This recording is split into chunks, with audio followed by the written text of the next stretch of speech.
Peace and love, you beautiful miracles of spiritual level of being. Nathan here from a spiritual level of being, and you have a spiritual level of being. And today I want to discuss early Gnostic and Christian beliefs. Now, the idea of vegetarianism was an early practice found amongst Gnostics and Essenes, though of which they had their separate communities, and some of which were pescatarian.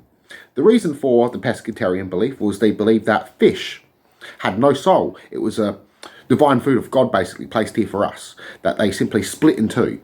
So they ate it because they didn't believe it had a soul in it.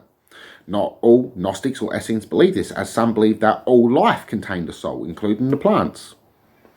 Now, this is why we had the idea of vegetarianism.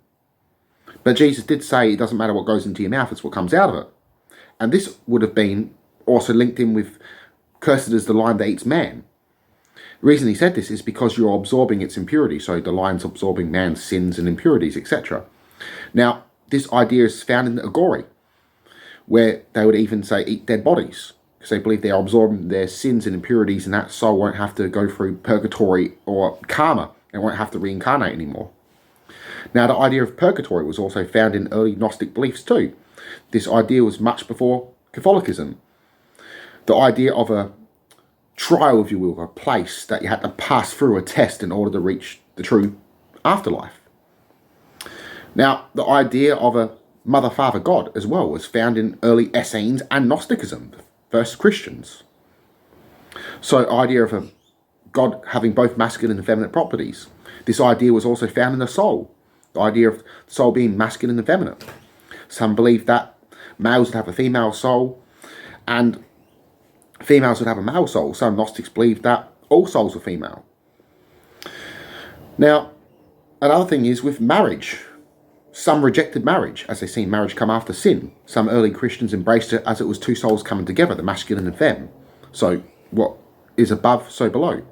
Or so above, so below. So the idea of God being one with us, coming together, coming to know itself. So this goes into the idea of reincarnation. Some believed in karma, if you will, or purgatory, a test of reincarnation, of a process of just repeating it until you're getting it right. Now, the idea of absorbing impurities as well, what I mentioned before, when you're eating meat, or say a human, this idea would have been used to stop cannibalism in the ancient past, as you would have been seen absorbing that one's sins or impurity, though this belief did stay with Agori as they see it as a way of cleansing. Now, magic charms, lucky charms for divine protection, was also used in ancient Christianity and ancient Judaism. The ancient Jews would even use the Hamasa symbol and carry it with them, or the Kabbalah. Now, ancient Christians or even Gnostics would carry ancient Christian symbols. The Gnostics would even carry coins or amulets of Abraxas. The use of holy words was also seen with magical powers. And this was found in multiple different traditions across the world.